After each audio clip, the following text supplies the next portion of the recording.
Welcome to Burlap Teachers. Enjoy the video. You already have iMovie open and your clip in the timeline.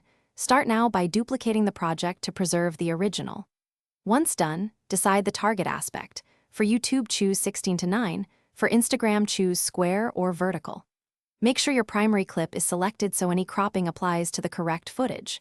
Next, zoom the timeline if needed to accurately pick the in and out points, because precise framing matters when you change aspect ratio.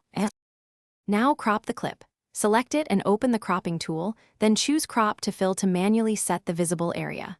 Drag and resize the frame rectangle to position your subject. This determines how the new aspect displays without black bars.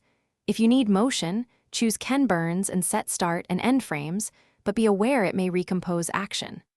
Once satisfied, click the blue Apply button so changes lock in, and scrub the timeline to confirm consistent composition across cuts. To finish, go to Share File and select a resolution that matches your chosen crop. Export and inspect the result to verify no unintended black bars. If bars appear, reopen the project and refine crop to fill or use a background color layer to hide them when necessary. For exact pixel dimensions or uncommon ratios, export at highest resolution, then use a simple editor to set custom canvas size. If colors shift, check Color Profile and re-export with sRGB.